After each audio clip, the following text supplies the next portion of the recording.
مجھے پتا تھا یہ ہوگا، مجھے پتا تھا یہ ایک دن ضرور ہونے والا ہے، کیونکہ میں جانتی تھی پاکستان کے لوگوں کی جو مینٹیلٹی ہے، جو مسائل ہیں اور جو ان کی بہت ہی محدود قسم کے وسائل ہیں، اس صورتحال میں تو یہ سب ہونا لازم تھا، اور اس سے بھی آگے خطرناک صورتحال ہو سکتی ہے، اور بھی زیادہ بھیانک نتائج سامنے آ سکتے ہیں اگر اس کا بروقت کوئی سدباب نہ کیا گیا، اس پر کوئی اور جو ہے وہ سخت قسم کی کارروائی نہ کی گئی، اور ایسے تمام فضول قسم کے اور جھوٹے فراڈ کے سلسلوں کو بند نہ کیا گیا، تو پاکستان کی سادہ لو عوام کے لیے آنے والا وقت بہت ہی خطرناک ہو سکتا ہے۔ میں ہوں سنوبر گل خان، آپ دیکھ رہے ہیں خیر بات ٹی وی۔ حالات و واقعات کچھ یوں ہیں کہ ہماری جو گورنمنٹ ہے، ہمارے جو حکمران ہیں، انہوں نے آئی ایم ایف سے قرض کا سلسلہ تو ایک چلے دراز کر ہی رکھا ہے، اس پر پھر کبھی بات کریں گے، لیکن ہماری جو عوام کو آن لائن ایپ کے ذریعے آسان قرضوں کی سہولت جو بظاہر دے کر ایک سود کے ایک شکنجے میں جکڑا جا رہا ہے، ان کی زندگیوں کو عذاب اور جہنم بنانے کی جو مکمل ایک پلاننگ کی جا رہی ہے، اس پر کسی کا دھیان نہیں جا رہا ہے۔ اس پر کسی نے اب تک کوئی ایسا لائحہ عمل نہیں بنایا ہے جس سے کہ اس کی روک تھام ہو سکے اور عام عوام کو اس کے بارے میں مکمل آگاہی دینے کا کوئی پروگرام شروع کیا جا سکے، یا پھر لوگوں کو ایسے بینک کے آسان جو ہے وہ قرضے دیے جائیں کہ لوگ ان ایپس کے جھانسے میں نہ آئیں اور اپنی زندگیوں کا اس طرح سے جو ہے وہ خاتمہ نہ کریں، جیسا کہ اس شخص نے کیا جو چند روز قبل اپنی بیوی کو ایک وائس نوٹ کرتا ہے کہ وہ اس آن لائن ایپ کے ذریعے جو قرض اس نے لیا تھا ان لوگوں کی بلیک میلنگ سے اور ان لوگوں کے سود ادا کر کر کے تھک جانے کی وجہ سے اس نے اپنی زندگی کا اپنی بیوی کو وائس نوٹ کر کے بتا کر جو ہے وہ خاتمہ کر لیا کہ وہ مزید اب اس کی سکت نہیں رکھتا، اور نہ ہی اس میں ہمت ہے کہ وہ اس طرح کی بلیک میلنگ کو جو ہے وہ مزید برداشت کر سکے۔ بینگ لائر میرے پاس اس طرح کی پہلے بھی بہت ساری شکایات آئیں، جس پر میں نے ایک بہت ہی اس واقعے سے بہت ہی قبل جو ہے میں نے اپنے ہمدان لیگل ایڈوائزرز چینل پہ، جو میرا لیگل چینل ہے، وہاں پر میں نے ایک ویڈیو بنا کر عوام کو خبردار کیا تھا کہ اس طرح کی ایپس سے قرض لینے کی کبھی غلطی نہ کریں، کیونکہ اس طرح سے جب آپ کسی سے قرض لیتے ہیں تو کوئی ایسی اتھینٹسٹی نہیں ہوتی ہے، اور نہ ہی پتہ چلتا ہے کہ لوگ آپ کو کس طرح سے ٹریپ کر رہے ہیں، کون سی شرائط ہیں جو آپ کو ہڈن رکھ کے بتا نہیں رہے ہیں، اور آپ کو قرض تو دے رہے ہیں، بظاہر تو آپ کو لگ رہا ہے کہ یہ آسان قرض ہے، لیکن وہ آپ کے لیے ایک ایسا ناسور، ایک ایسا مرض بنا دیا جاتا ہے کہ پھر اس شخص کی طرح ہر شخص جو ہے وہ اپنی زندگی سے ہی اس قدر تنگ آ جاتا ہے کہ اس کی زندگی کا پھر کوئی مقصد ہی نہیں رہتا، کیونکہ وہ ایک چھوٹا سا ایک قرض لے کر اس بری طرح سے پھنس جاتا ہے کہ وہ اس سے 100 گنا بھی زیادہ ادا کر دیتا ہے، لیکن اس کا وہ سود ختم ہونے میں نہیں آتا ہے، اور اس کی زندگی، اس کے گھر بار کے اور بھی خرچے ہیں اور بھی مسائل ہیں جن پر اس کو پے بھی کرنا ہوتا ہے، توجہ بھی دینی ہوتی ہے، لیکن وہ ان لوگوں کی جو اوچھے ہٹ کنڈے ہیں اور مافیا کی بدماشی ہے، اور جو ان کی لوگوں کے فونز کی پرسنل گیلریز میں ایکسیس حاصل کر کے جو لوگوں کی تصاویر اور ڈیٹا پرسنل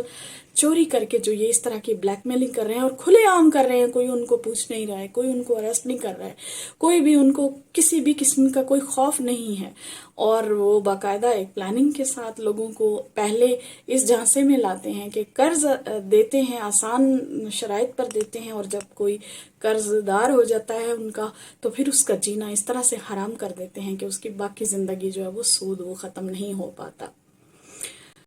میں آپ سب سے ایک پرسنلی جو ہے وہ التجا کرتی ہوں کہ آپ اپنے جو رشتہ داران ہیں، جو آپ کے ہمسایہ پڑوس میں لوگ رہتے ہیں، اگر وہ ضرورت مند ہیں تو خدارہ ان کی خودداری کو دیکھ کر ان کو آپ قرض، اگر وہ آپ سے تقاضا کریں تو خدارہ ان کو قرض دے دیا کریں، تاکہ وہ اس طرح کے مافیاز کے ہاتھوں میں لٹ کر جو ہے اپنی زندگی کی یوں بربادی نہ کر سکے۔ اور میں یہ آپ کو اس بارے میں بتانا چاہتی ہوں کہ ہمارے گھر میں مجھے ابھی اس چیز کی سمجھ آ رہی ہے کہ میری ماما جو ہیں وہ ہمیشہ ہمارے گھر میں جب بھی اگر کوئی مخالفین میں سے، کوئی دشمنوں میں سے بھی کوئی آ جاتا تھا مدد کے لیے یا قرض حاصل کرنے کے لیے، تو میری ماما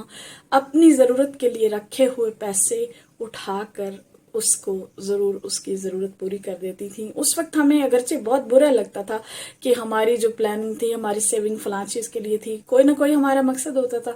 ظاہر سی بات ہے ہمارے گھر میں بھی بہت زیادہ اتنی دولت کی ریل پیل نہیں تھی کہ ہمارے پاس کوئی اس طرح بے شمار پیسے ہوتے تھے. لیکن میری والدہ جو میری ماما ہیں، انہوں نے کبھی بھی کسی کو مدد کے لیے آئے ہوئے شخص کو یا خاتون یا کسی بھی بھائی بہن، کسی بھی رشتہ دار کو یا کسی بھی ہمسائے کو آج تک کبھی بھی انکار نہیں کیا ہے. کیونکہ وہ کہتی ہیں کہ اگر کوئی مجبور ہو کر مدد کی درخواست لے کر آپ کے پاس آیا ہے تو اس کو خالی نہیں بھیجنا چاہیے، کیونکہ اگر آپ نے اسے خالی بھیج دیا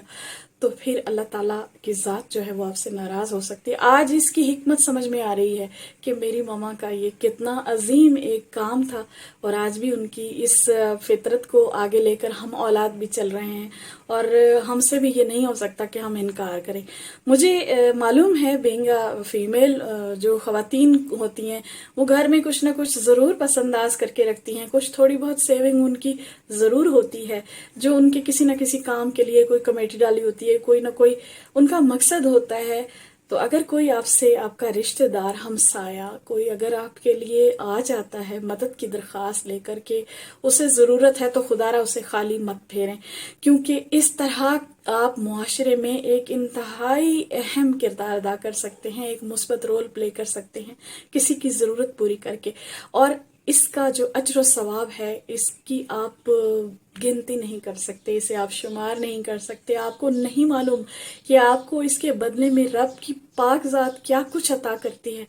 آپ اگر کسی آئے ہوئے سوالی کو خالی نہیں موڑیں گے تو اللہ کی ذات وہ پاک ذات ہے کہ آپ کے قرض کا آپ کو ساری زندگی وہ عطا کرے گی کہ آپ کے رحم و گمان میں بھی نہیں ہوگا، اور آپ کی ضرورتیں ایسی جگہ سے پوری ہوں گی کہ غیب کی مدد آیا کرے گی. تو کبھی بھی دل تنگ مت کریں، کبھی بھی دل چھوٹا نہ کریں. اگر آپ اس طرح سے بھائی چارے سے اگر ایک دوسرے کی مدد اور تعاون کے ساتھ معاشرے میں، اپنے ہمسایوں میں، اپنے گلی محلے میں، اپنے رشتہ داروں میں اگر مدد کرنے والے بنیں گے تو یقین کیجئے اللہ تعالیٰ کسی کا قرض نہیں رکھتا. اللہ تعالیٰ ہر کسی کو جو بھی اس کی راہ میں کچھ دیتا ہے تو وہ اس کے پتہ نہیں کتنے گنا واپس کرتا ہے. اور ایک بات اور بھی ہے کہ اگر آپ کسی کو قرض دیں تو کبھی بھی اس سے بار بار جلد تقاضا کر کے اسے پریشان مت کریں. ایسا نہ ہو کہ وہ آپ سے اپنی مجبوریاں چھپا رہا ہو اور آپ کے بار بار سخت تقاضوں کی وجہ سے اپنی جان ہی لینے پر تل جائے، اپنے خاندان کو ہی مار ڈالے. کیونکہ خدا کے لیے آپ کے اگر بچے ہیں، آپ کے مسائل ہیں تو دوسروں کے بھی ہیں، اور ہم سے بہت سارے لوگ ایسے بھی ہیں جو ہم سے بھی بہت نیچے لیول پر اپنی چھوٹی چھوٹی ضروریات کے لیے آج کل کے مہنگائی کے دور میں بہت زیادہ مجبور اور پریشان ہیں. ان کا احساس کیجئے. آپ من حیث القوم اپنا ایک بہت ہی اچھا رول پلے کر سکتے ہیں، اور اس طرح کوئی اپنی جان نہیں لے گا، کوئی ایسی مافیا کے ہتھے نہیں چڑھے گا، کسی کی عزتیں یوں پامال نہیں ہوں گی اور کسی کی یوں رسوائی نہیں ہوگی. میرا دل اس بات پر بہت زیادہ دکھی تھا. میں آپ سے اس بات کو ضرور شیئر بھی کرنا چاہتی تھی اور آپ سے